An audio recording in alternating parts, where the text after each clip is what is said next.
सर्वे के दौरान हर रोज उठ रहा संबल के रहस्य से पर्दा।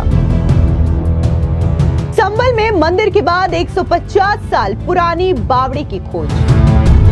150 से 200 वर्ष पुराना है। कुआं बावली तालाब के नाम से ये दर्ज है। 400 वर्ग मीटर क्षेत्रफल है। 210 वर्ग मीटर क्षेत्रफल वर्तमान में मिला है। एएसआई को खुदाई के दौरान मिली 2 खंडित मूर्तियां। ये एक तरीके से खेत था हमारा और यहाँ पे फार्मिंग होती थी चारों तरफ। ये बावड़ी कुआं था, कुएं के अंदर रूम्स बने हुए थे। उसमें ये लोग आते थे, पापा लोग, जैसे खेती बाड़ी हो रही है तो सब लोग मतलब फार्मिंग वगैरह कैसे होती थी देखने के लिए यहाँ रेस्ट करने बैठ जाते थे। जैसे जैसे खुदाई होता जाएगा पता चलता जाएगा कि कहाँ तक इसका क्षेत्र रहा है और उसको हम लोग जो है जिला प्रशासन के सहयोग से उसको परिवर्तित रूप को पुनः उस रूप में लाने की पूरी कोशिश करेंगे। संबल में योगी के एक्शन से बौखलाए अखिलेश यादव। खुदाई से रास्ता नहीं निकलेगा। ये खोदने वाले लोग सौहार्द को खोदेंगे। संबल लगातार इन दिनों चर्चा का विषय बना हुआ है। दरअसल आपको बता दें कि उत्तर प्रदेश के संबल में एक प्राचीन ऐतिहासिक बावड़ी मिली है। चंदौसी के लक्ष्मणगंज इलाके में 2 दिन की खुदाई के बाद लगभग 150 साल पुरानी और 400 वर्ग मीटर क्षेत्र में फैली बावड़ी मिली है। जानकारी के मुताबिक बावड़ी 250 फीट गहरी है। ये बावड़ी हाल ही में खुदाई के दौरान प्राप्त हुई है, जो 13 दिसंबर को बंद हुए भस्म शंकर मंदिर के पुनः खुलने के बाद की जा रही खुदाई से मिली है। इस ऐतिहासिक संरचना का पता अतिक्रमण रोधी अभियान के दौरान चला है। दरअसल आपको बता दें कि संबल में सबसे पहले जो शाही जामा मस्जिद है उसका सर्वे करने के लिए एएसआई की टीम पहुंची थी, लेकिन वहां पर जिस तरीके से सर्वे के दौरान पत्थरबाजी हुई उसके बाद से ही संबल लगातार चर्चा का विषय बना हुआ है। ऐसे में वहां पर योगी सरकार का एक्शन देखने को मिल रहा है और इस बीच आर्कियोलॉजिकल सर्वे ऑफ इंडिया की टीम कई सारी जगह पर जा रही है,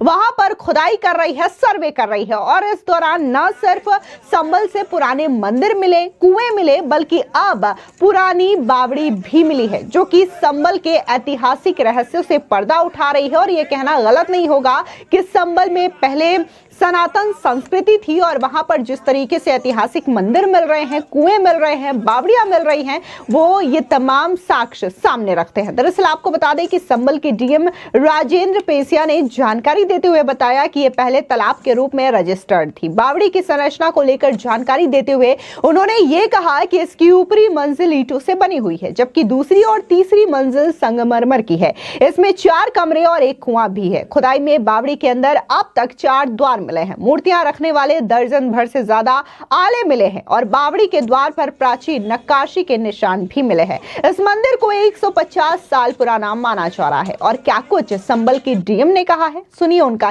ये बयान। 150 से 200 वर्ष पुराना है। कुआं बावली तालाब के नाम से ये दर्ज है। 400 वर्ग मीटर क्षेत्रफल है। 210 वर्ग मीटर क्षेत्रफल वर्तमान में मिला है और शेष जो अतिक्रमण है उसको हम यहाँ से अतिक्रमण मुक्त भी कराएंगे और ड्यू प्रोसेस फॉलो करके उसकी जांच भी कराई जाएगी। इसमें कोई धार्मिक स्थल वगैरह कोई ऐसा तो नहीं है कुछ ऐसे ही? अभी फिलहाल तो क्या लग रहा है? अभी कुछ कह नहीं सकते। जब तक अच्छे से खुदाई नहीं होगी, पूरी मिट्टी नहीं हटाई जाएगी, मूल स्ट्रक्चर नहीं निकाला जाएगा, तब तक कुछ नहीं बता सकते। इसका जो एरिया है इसके चारों तरफ बड़ी बड़ी बिल्डिंगें बनी हुई है, क्या मतलब वो अतिक्रमण है? जो अतिक्रमण 190 वर्ग मीटर क्षेत्रफल का ही है। जो अतिक्रमण है उसको ड्यू प्रोसेस फॉलो करके फिर हटवाएंगे। क्या लग रहा है मतलब तो आप देखिए, बावली है, कुआं है, तालाब है, तीनों चीजें एक साथ। वहीं दूसरी ओर चंदौसी नगर पालिका के अधिशासी अधिकारी कृष्ण कुमार सोनकर का बयान भी आया है और उन्होंने जानकारी देते हुए कहा कि इस स्थल की खुदाई शनिवार को शुरू हुई थी। 13 दिसंबर को लगभग 46 साल से बंद भस्म शंकर मंदिर के खुलने के बाद ये खुदाई की जा रही है। सुनिए नगर पालिका के अधिशासी अधिकारी का ये बयान। यहाँ पर हम लोग को जैसे ही पता चला कि यहाँ पर जो है इस मिट्टी के नीचे यहाँ पर एक बावड़ी का रूप है, ऐसे वर्तमान में परिवर्तित कर दिया गया है। और ये भी सुनने को मिल रहा है कि ये संभवतः लगभग 28 बीघे का ये जो है बावड़ी का क्षेत्र रहा है और वर्तमान में तो उसको रूप को बिल्कुल परिवर्तित करके और प्लाटिंग करके अगल बगल जो है भवन बनाए गए हैं। मात्र यही एक ऐसा प्लाट के रूप में दिख रहा है जो कि खुदाई करने से पता चल रहा है। और जैसे जैसे खुदाई होता जाएगा पता चलता जाएगा कि कहाँ तक इसका क्षेत्र रहा है, और उसको हम लोग जो है जिला प्रशासन के सहयोग से उसको परिवर्तित रूप को पुनः उस रूप में लाने की पूरी कोशिश करेंगे। अब जिस तरीके से संभल में लगातार योगी सरकार का एक्शन देखने को मिल रहा है, तो वहीं दूसरी ओर लगातार एएसआई की टीम सर्वे कर रही है, खुदाई कर रही है, और इस खुदाई से कई सारे सबूत भी सामने मिल रहे हैं, फिर चाहे वो मंदिर के रूप में हो, कुएं के रूप में हो, या फिर बावड़ी के रूप में हो। अब इसको लेकर के समाजवादी पार्टी के अध्यक्ष अखिलेश यादव पूरी तरीके से बौखला चुके हैं। उनका ये कहना है कि ये जो जगह जगह खुदाई की जा रही है, इससे जो सामाजिक सौहार्द है उसे बिगाड़ने की कोशिश की जा रही है। सुनिए अखिलेश यादव का ये बयान। खुदाई से रास्ता नहीं निकलेगा। ये खोदने वाले लोग सौहार्द को खोदेंगे, और पहले भी गलत था, क्योंकि जब हमारे देश में प्लेसेस ऑफ वर्शिप एक्ट पहले से मौजूद है, और प्लेसेस ऑफ वर्शिप एक्ट इस बात की पाबंदी लगाता है कि किसी तरह की चीजों में इस तरह के सर्वे, इस तरह के खुदाई के काम न हो। लेकिन भारतीय जनता पार्टी जानबूझ करके इन मसलों को इसलिए उठा रही है क्योंकि किसान के सवाल पर वो बात नहीं करना चाहती। भारतीय जनता पार्टी से किसान ये नीचे करो यार, ऊपर नहीं, कि आपने तो किसान की आज उम्मीद बात की थी, लेकिन किसान आज भी तकलीफ और परेशानी में है। जिस तरह उसे डीएपी चाहिए था, डीएपी उपलब्ध नहीं था, खाद उपलब्ध नहीं थी, क्यों कर रहे हैं, जो बीजों की कीमत बढ़ी है, कीटनाशक दवाइयों की कीमत बढ़ी है, और बिजली का बिल लगातार बढ़ता चला जा रहा है। जो सिंचाई से लेकर के तमाम इंतजाम थे वो सरकार करने में नाकाम रही है। और अगर फसल तैयार भी किसान कर रहा है तो उसको कीमत कहाँ मिलेगी, उसके लिए कोई इंतजाम सरकार नहीं कर रही। और जितने बड़े पैमाने पे रोजगारी बढ़ती चली जा रही है, 10 साल हो गए उनको दिल्ली में, उत्तर प्रदेश में 7 साल की सरकार हो गई। अगर हम 17 साल का हिसाब किताब लगाएं, इस सरकार ने बेरोजगारी बढ़ाई है, न नौकरी न रोजगार है। तो इन तमाम सवालों से ध्यान हटाने के लिए जानबूझ करके सरकार इस तरह की खुदाई के कार्यक्रम कर रही है। और आज अगर भारतीय जनता पार्टी के अंडरग्राउंड जो पॉलिसी बनाते हैं, ये पाइपलाइन जो अंडरग्राउंड पड़ती है, उसी तरह भारतीय जनता पार्टी की विचारधारा अंडरग्राउंड अंदर ही अंदर काम करती है। ये बात पहले भी कहनी चाहिए थी। लोगों की जान चली गई, लोगों के घरों में छापे पड़ रहे हैं, बिजली के नाम पर 2-2, 3-3 हजार लोगों के यहाँ एफआईआर दर्ज हो गई। अगर ये बात गलत थी भारतीय जनता पार्टी की, तो जान तो वापस नहीं ला सकते हैं। उन्हें मुआवजा देना चाहिए उन गरीब परिवारों को, और जितने भी झूठे मुकदमे लगे हैं, चाहे वो सांसद में हो, चाहे किसी को, वापस देना। आपको बता दें कि इस बावड़ी को लेकर के जो दावा किया जा रहा है कि ये बावड़ी सुरेंद्र वाला की है, तो उनकी जो पोती हैं शिप्रा गौर, उनका बयान भी सामने आया है। क्या कुछ उन्होंने इस बावड़ी को लेकर के कहा है और ये जो खुदाई हुई है उसको लेकर के कहा है, सुनिए उनका ये बयान। मेरा नाम शिप्रा गेरा है, मैं रानी सुरेंद्र वाला की पोती हूँ, उनके बेटे लल्ला बाबू और विष्णु कुमार जी की बेटी।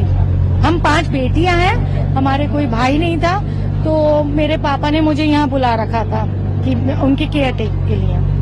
तो ये प्रॉपर्टी जहाँ रिनोवेशन का काम चल रहा है, खुदाई का काम चल रहा है, कैसी प्रॉपर्टी थी, क्या था इस प्रॉपर्टी में? ये एक तरीके से खेत था हमारा, और यहाँ पे फार्मिंग होती थी चारों तरफ। ये बावड़ी कुआं था, कुएं के अंदर रूम्स बने हुए थे, उसमें ये लोग आते थे, पापा लोग, जैसे खेती बाड़ी हो रही है तो सब लोग मतलब फार्मिंग वगैरह कैसे होती थी देखने के लिए यहाँ रेस्ट करने बैठ जाते थे। अच्छा, ये जो पूरा एरिया था, ये फिर आपने सेल आउट किया था कि कैसे ये पूरा एरिया था? ये मेरे फादर ने किया था, और मतलब अब एक्चुअली मैं बहुत छोटी थी, मेरे चाइल्डहुड पे ही हुआ है सेल आउट।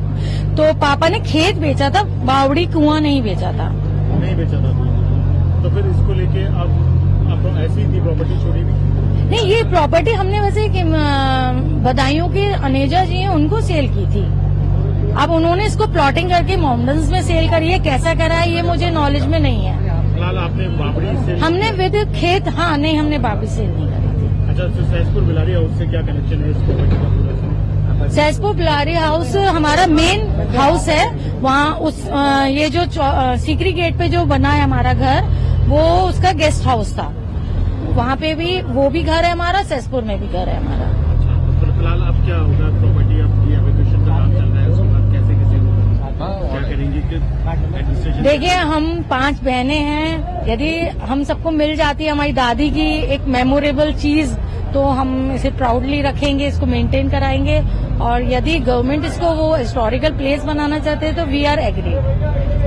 अच्छा लग रहा है, बहुत बहुत प्राउड फील हो रहा है। बहुत अच्छा लग रहा है कि एक चीज जिसका नामो निशान खत्म कर दिया गया था, वो रिबिल्ट होके आ रही है हमारे पास। हिस्ट्री की बात करें तो क्या आपने कितनी पुराना ये बावड़ी थी, किस ईयर की में ये डेवलप हुई होगी, जैसे अपने आप ये सन 18 मतलब ये तो बहुत पुराने टाइम की है। ये सेल आउट 95 के बाद ही हुई है प्रॉपर्टी। आप भी यहाँ पे आते होंगे तो उसके बाद बेचने के बाद तो हम नहीं आए। उससे पहले हाँ बिल्कुल, मैं आपको बता रही हूँ ना, मेरा चाइल्डहुड हम लोग यहाँ पिकनिक मनाने आते थे, मेरे रिलेटिव्स आते थे, वो भी यहाँ एंजॉय करने आते। ये बहुत अच्छी जगह थी, देखने लायक। अब जिस तरीके से संभल में इस 150 साल ऐतिहासिक बावड़ी की खोज हुई है, इसके बाद जो वहां की आम जनता है उनका रिएक्शन भी देखने को मिला है। दरअसल इस बावड़ी को लेकर के वहां के कई सारे लोग खुश हैं, क्योंकि इससे पहले जब मंदिर वहां से मिला था, जो कि तकरीबन 46-47 साल से बंद था, तो इसको लेकर के वहां की जनता ने खुशी जताई थी और उनका ये कहना था कि कई वर्षों के बाद वो एक बार फिर से अपने आराध्य का दर्शन कर पा रहे हैं। तो ऐसे में इस बावड़ी को लेकर के क्या कुछ वहां की जनता ने कहा है, सुनिए उनका ये बयान। ये जो घूमने आए थे, टहलने आए थे, लोग कह रहे थे क्या नाम है, यहाँ पे कुछ निकला, देखने आ गए थे बस। क्या निकला? कुआ है, बावड़ी कुआ है, बावड़ी है, बस ये था। क्या नाम, नीचे पानी था, पानी पीते थे वे लोग, सुना था अपने मुंह से लोगों के, तो देखने आ गए थे बस। और कुछ वैसे कुछ। जी संजय अग्रवाल। संजय जी कैसे पहुंचे हैं यहाँ पे? भैया लोगों से मालूम पड़ा तो पहुंचे। अच्छा, देखने के लिए हाँ पहुंचे? हाँ जी। क्या देखने पहुंचे हैं? जी देखने पहुंचे, में कुआ में कमरे हैं क्या है।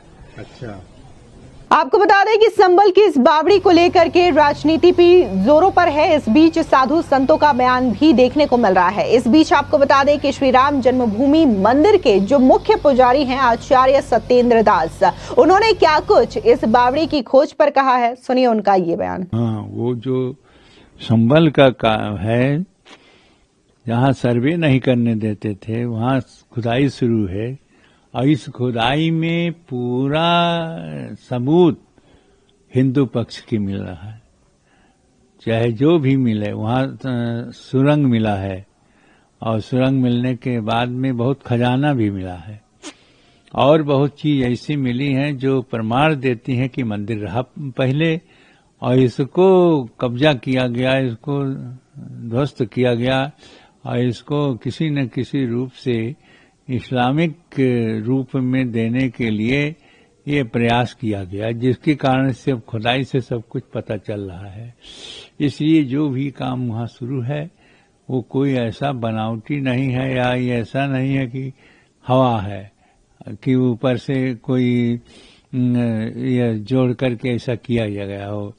वास्तविकता यही है कि जहाँ पर इसके पता चल रहे हैं कि हाँ मंदिर के अवशेष हैं, और सब कुछ प्रमाण के रूप में प्रस्तुत है, और इसको सरकार भी जानेगी, इसको कोर्ट भी जानेगा, और क्या है इसको देखने के बाद में सारे सबूतों के साक्ष्य के रूप में आने के बाद में तो मजबूरन कोर्ट को मंदिर के पक्ष में आदेश देना पड़ेगा।